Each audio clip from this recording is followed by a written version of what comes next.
Lots of off-field stuff has happened this week, Jarrod, and we will cover all of it. But this podcast, we will start on a somber note. Graham Thorpe, a former England middle order left-handed batter, has passed away tragically at the age of 55. He played 100 tests for England across 12 years, scored 6,744 runs, including 1600s, and later he was a coach within England's national team setup as well. Quite a shocker, isn't it? Yeah, I mean, I know he'd been struggling for quite some time, and certainly thoughts go out to his family and friends. I'd only met him once. Weirdly enough, it was at the Three Ws ground in Barbados where they played the A games, and I can't remember. I think maybe an England development team were playing a West Indian development team, and we were both there to scout various players for our various jobs, and he seemed like a really lovely guy. Um, he was a fantastic player, and I think a very underrated player because he was an incredible player for a very poor team, who when he started to get who when they started to get really good, he was kind of out of the side, right? Yeah. And Arnav has said here, is Graham Thorpe England's best middle order batsman after Peterson and Root? Modern times, yes. I probably would put him in that list. Obviously, over the history of the game, there's a lot of good guys in that sort of 50, 60, 70 There's period. Ian Bell that you've forgotten of. He's also around that I'd have Thorpe same above level. Ian Bell. Ian Bell played in a much easier batting era. I'm a huge fan of Ian Bell, but I would have Thorpe above Ian Bell. But yeah, he's right up there in that sort of list. Certainly over the last 50 years of English cricket, you probably put Gower in there as well, for those middle order players. So a fantastic player. Sadly, a very young to pass away. As I said, thoughts to his family and Yeah. friends and everyone else. And uh, it's a when a player passes early on, before their time, we give it a little bit more attention Yeah. than we do when players pass when they're older. But part of the reason is that for me and Bayram, we actually remember seeing him play. Right, we have A actual lot as memories well. of him. Yeah, and Yeah. a lot of people will. So I could see why there'll be a lot of talk about Yeah. Graham Thorpe over the next, well, in the last 24 hours, but certainly in the next 24 hours as well. Yeah, I mean, he was a very gritty batter. That's how I remember him. Tough to get out, put a high price on his wicket. When he got going, he was also quite good to watch. Supposedly a great bloke, and we all know his importance to England's test team in the 90s, which was not an era where England dominated. So a lot of people I've read on Twitter and, the tributes that have been coming in, they've said that Thorpe gave England fans hope, right? And then there's also some high praise that has come from Wasim Akram. He said that Thorpe was the best left-handed batter that he has ever bowled to. So it is really tragic. Of course, a big loss to the sport, and just 55 is no age really, which is Um, why I think that's the mood is such. Yeah, and just on how good a cricketer he was, I remember when I was talking to Mark Wolf for my book, uh, without even asking, and I think Thorpe was a player. I don't think he quite was in our top 80, but he might have been like on the fringe of the top 80, or he wasn't far off it anyway. And without even bringing him up, Mark Ward just started talking about how he thought he was a fantastic player. Just wrong era. He said if you put him in a better team, people would have talked about him for a long time. And Yeah. I just think he was a fantastic cricketer. And as you said, 55 is no age. Yeah. Also, just one final thing on Thorpe before we move on. I'm going to take or mention a few of his knocks. You tell me which one was the best, okay? He scored 100 on debut versus Australia at Trent Bridge in the Ashes. Then he scored a ton in Brisbane as well soon after, which was massive. And a lot of people have written about it as well in these last 24 hours. He scored a double hundred versus New Zealand in Christchurch, and that's the Nathan Astle test, in which Astle scored the then fastest double hundred in Test cricket. And he was unbeaten on 64 when England won the famous Karachi test in 2000 in the dark. I'm going to go for that last one, but I'd love to hear your thoughts. Yeah, I think it's probably the one in the dark is the one that I kind of associate with him the most. And I don't know if I have his stats up here, but I was thinking about it today. Um, I think he's probably a player who I kind of remember as a fourth innings guy, if that makes sense. Of You know, very hard to sort of get out at the end of wickets. Like there was something that was very almost suited to those sort of lower wickets. And you know, he's a left-hander. A lot of left-handers struggle in the fourth innings overall. I'm just trying to have a look at his numbers here. Yeah, he doesn't have great numbers in the fourth innings, and yet I kind of felt that that was the player that you had to get through. Maybe that's what it was. He was just so important. But yeah, the one in the dark is kind of. I mean, also because it's been replayed so many times. You know, it was such an important moment. But yeah, I remember the debut 100 and the Gabba 100. I thought was fantastic as well, and they were really early on in his career. Yeah, and even the double hundred was. I know Ash still kind of stole the show in that Test match, but he scored at quite a brisk rate as well. And again, someone who served England for 12 years is fondly remembered by everyone. So thoughts and prayers with his family and loved ones. Jessica says, when Graham Thorpe stepped away from Test cricket in 2002, was it 2002? Wasn't he playing later than that?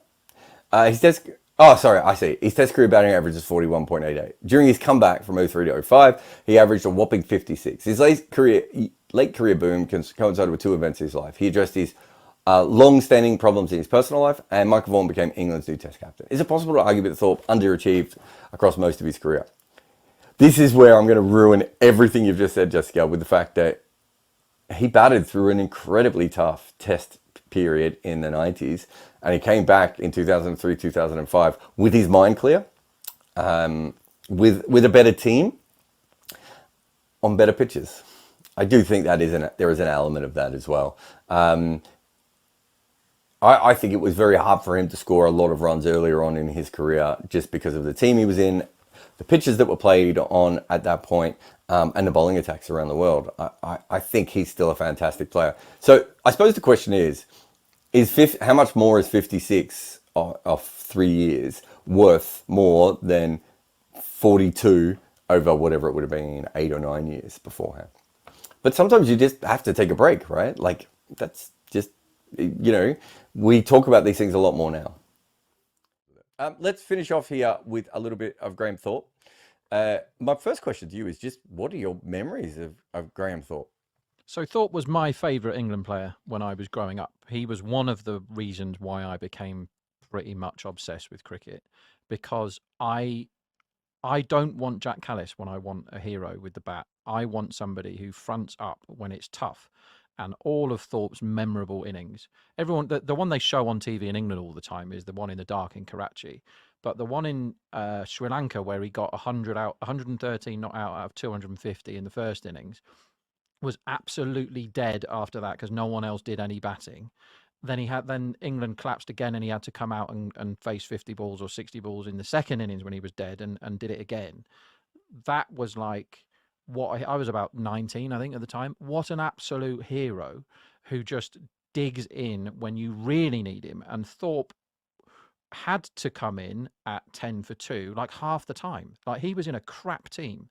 And I think he might be underrated. And when people think about how good, you know, you talk about good middle order bats, or, you know, Thorpe is in the conversation with all the greats. You know, he's not Lara, is he? He's not Tendulkar, fine. No. But as far as English bats go, in my lifetime, he is up there with people like Peterson. Yes, he doesn't average as much, but he played in a much harder era. Yeah. And he was And when he always played in coming the easier era, he averaged over 50 for what was the last 2 or 3 years of his career. His comeback, so he had what, a year and a half out of the side, which is a joke. And then he came back and averaged like mid 60s after the, you know, when they decided that Thorpe was actually the right answer again.